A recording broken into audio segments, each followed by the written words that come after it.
This is Dr. Shalini R. Nayak from Department of Management, Kristu Jayanti University. Welcome you all for an interesting learning exercise through this video.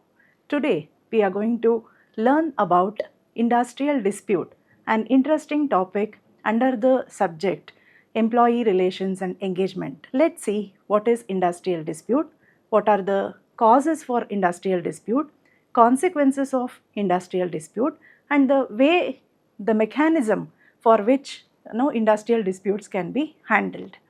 Now let's quickly see what is dispute and what is industrial dispute. Dispute between individuals, between organizations and between country is always dangerous, and when it is definitely in an industry, it is not at all good. Industrial dispute is a difference of opinion, or it is something to say that when there is the opinion mismatch between the employer and employee, we call it as industrial dispute. It is a issue of disagreement, we can say, with regard to pay, with regard to working hours, with regard to promotion, or with regard to the industrial setup as whole together. When there is a disagreement between the employer and employee, we call that situation as a industrial dispute. Now quickly let's see what are the causes of industrial disputes. Broadly, we can classify this into four different areas. The dispute can arise either because of industrial factors, or it can be because of management factors, or it can be through governmental policies, governmental issues, and some of the other causes. So now let's see what is industrial factors. Industrial factors are the prominent factors or issues that is there in the industry. As I said before, it is with regard to the working conditions within the organization, or some of the policies of the management, or the promotion of the employee, employment and also dismissal of a particular group of employees, and also with regard to the salary and the pay package. When there is a disagreement between the employer and employee, we say it is because of the industrial factors. And the second cause for industrial dispute is management factors or management attitude, we say.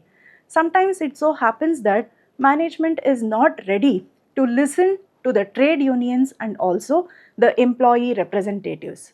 When they say that they are not listening to the problems, or they are not addressing the problems on time, or coming out with the solutions, or giving some of the measures to correct the problems, we say it is the root cause for industrial dispute from the management attitude.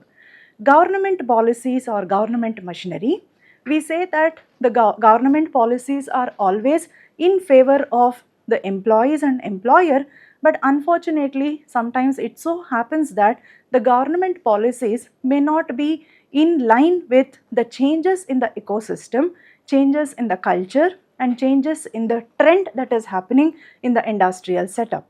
So due to which the dispute can arise between the employer and employee, which they see that the government is not actually thinking towards the welfare of the employees and also the employers.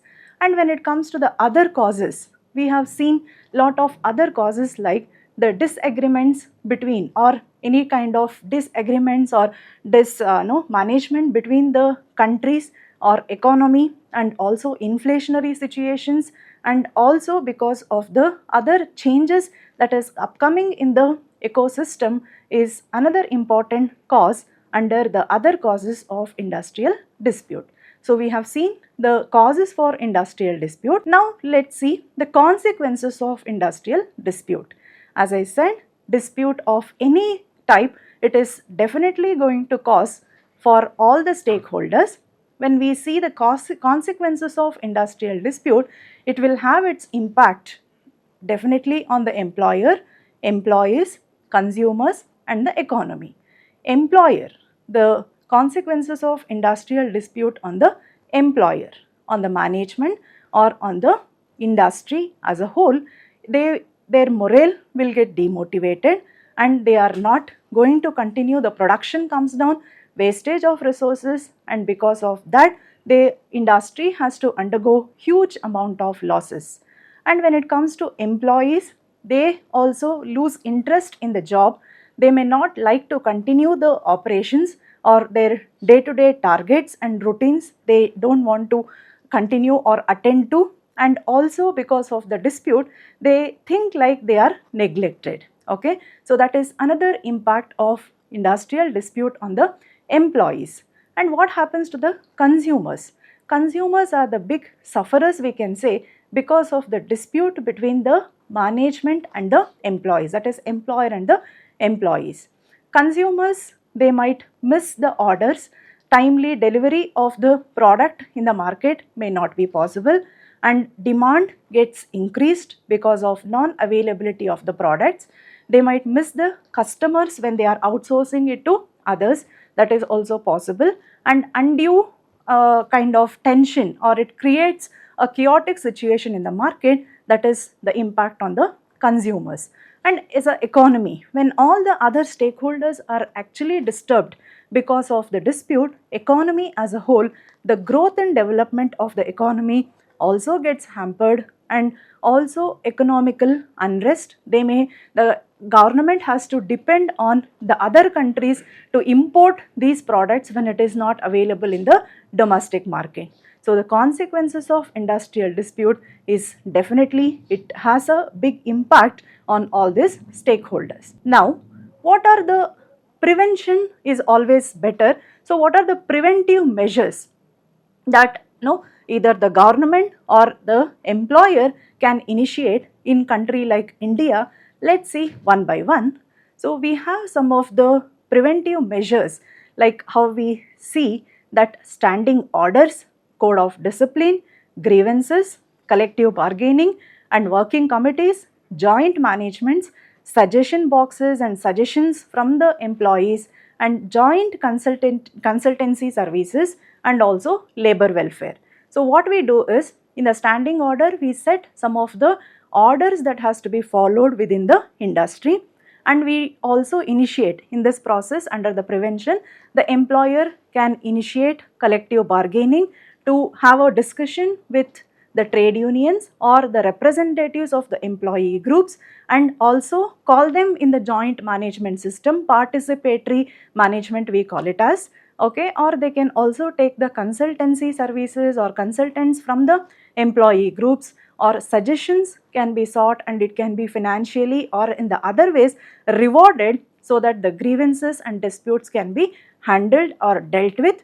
And labor welfare officer is to be appointed when you are having more than 50 employees in an organization, who will be working towards the welfare and also listening to the disputes that is arising because of all the reasons that we have discussed. Now let's see what are the settlement mechanisms or settlement ways in which, after all the efforts by the employer, though we are not able to prevent it, then definitely the employer or the management has to think of settling the dispute in an amicable way by interference of the government or some of the tribunals. So there are 4 different ways of handling industrial disputes in our country, that is either through conciliations or arbitration or adjudication, and then court of inquiry, that is labor courts. So conciliation is having within the 4 walls of the management and the employees, that is, it is very personal and it happens inside the organization, where public or the other stakeholders will not be aware of what is happening in the organization, that there is a dispute inside the organization. A conciliator or a third person, who is a neutral person, will be appointed and also elected by both the parties, and he will be the one who listens to both the parties and he tries to give his opinion, and finally he tries to convince both the parties.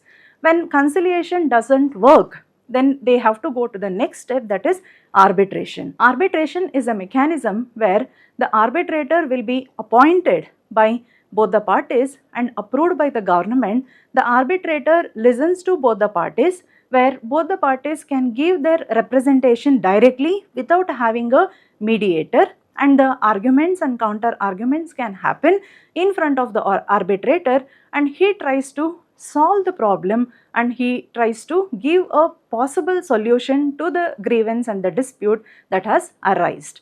And if in case arbitration is not working out or not able to settle the issue, then the next step is adjudication. That means to say that it will enter into the court of law, that adjudication where I have to handle my case, register the case, and I should also have a lawyer or a representative, legal representative who can handle and take it forward in the adjudication forum. Whereas adjudication is a little lengthy process because of it will have lot of hearings, and also it will actually, when we go to the stage of adjudication, it also becomes like a public document. Why? Because the stakeholders will get to know about it, that what is happening in the organization. So both the parties might lose on their image because it will be in the media, that your consumers, your shareholders and all the other your suppliers and all the other stakeholders gets to know that there is a dispute in the organization, which is not good for both the parties. So after adjudication, it is the next one is entering into tribunal. Okay, we call it as a labor tribunal or court of inquiry, where it is like exactly like the verdict how it happens in any other case in the legal forum in our country. So once it enters the court or labor court, it becomes so mandatory that whatever is the final verdict, both the parties have a legal binding on it. They should agree and also they have to accept it. So these are some of the important settlement mechanism that is there available in our country with regard to industrial dispute. This was an overview of what is industrial dispute, why industrial dispute, consequences of industrial dispute, and what are the preventive measures that can be initiated to solve or handle the industrial dispute, and in case if it is not happening there, what are the settlement mechanism that is available in the country with regard to industrial dispute. Thank you so much for watching. Let's see you all in the next video. Thank you.